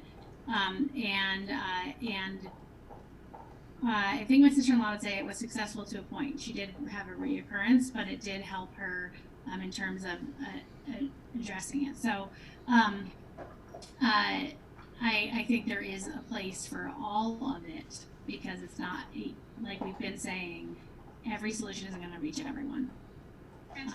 So we have to have a lot of difference. So I'm going to pass it over to Dane. Well, thank you, Brenda, and thank you again, everybody. I'll be brief. I just want to say again, I am coming at this from a place of growth, and I hope that everybody can come at everything with a place of growth as much as they can. In these days, everybody just keep maintaining faith that we're going to be able to move on this, keep doing good work, stay informed. If you have the time, and have hard conversations and compassionate hard conversations with people of differing opinions, if you have the wherewithal, and run for public office if you are so inclined. Take care, stay safe, and be well, everybody. Thank you, and I want to just throw out there that Dane and I have had lots of those tough conversations over the last little while, and we will continue to, and I think that is extremely important to this shift. So I'm going to kick it over to Kesha. Thanks, and Ryan, I hope you run for office. I don't know if it would be in Vermont or New Hampshire, but both states could use you. So yes, everyone on this call, please consider running for office. It makes a huge difference and changes the conversation. The thing, I often try to find something to reflect on and hold on to in a crisis, because otherwise we go from crisis to crisis, it seems like, in this country, and don't always come out of it any better off or any more whole. And my partner told me, because I was saying something like, oh, you must, when they're thinking about how to treat COVID-19 and attack it, they have to get the right weapons and the generals. I had this very systemic violence, or sort of like this idea in my mind that you're attacking it like you're in a war. And he said, actually, I was listening to the radio, and there's this really interesting mindset that doctors use, that it's much more about how does your body learn to fight something? How does it go from throwing what it knows at something to learning what it is and changing and diversifying how it fights this illness and this virus. And I just think that's so relevant for the moment that we're in, and the future is, it's not always about a war or hostility or sort of getting all your soldiers in order and creating a new enemy. It's about growth mindset and adapting and having a diverse set of tools in your toolbox to tackle these challenges. So I'm sort of holding on to that as we hopefully come out of this crisis and think about the future challenges ahead of us. Thank you, Kesha, and I agree, Ryan, you should run for office. And I want to say also that running for office and losing is you still make change. And so if you're not running for that reason, still run. I also want to say in the beginning of this race, somebody started, I don't know who, so I can only say somebody, started a rumor in one area of the state that I cried in testimony. I cried in the State House in testimony. And so I do not have the right or whatever for being in this office, for being lieutenant governor. And I thought long and hard about if I would say out loud that had happened. And I believe it had to. I was only in a room with official people, so it had to have been an official person who did that too. What I realized is that I don't have a problem talking about it because I did cry. I cried because I was telling the story of my nephew, who I helped raise, I was a huge part of his upbringing, dying, and me being the person that got that call. And I want my elected leaders to cry. I want my elected leaders to show emotion. So what I'm asking all of you to do who are watching, to tell your stories, to show your emotions, to cry, to be angry, to get excited, to be silly. You guys have probably seen me do that on my page this race. To be silly, whatever it is, do cry and run for office. Because we need more of that. I'm not ashamed of crying, and I don't know anyone would think I would be. I cried every time I was on the stage during my governor's race, and I still am doing it again. So I think that please do it. In terms of opioids, I want you to fight with me. It's often very few of us telling these stories. I want to hear your story. My story's getting tired. So I want to hear yours, and I want yours to be the front of this issue as well. I want to make sure that it's you that's in front of, that you that's having testimony, it's you that's writing commentary, and I will help you write a commentary and put it in. I want to make sure that it's you that's doing the letter writing and speaking out. So please do that with me.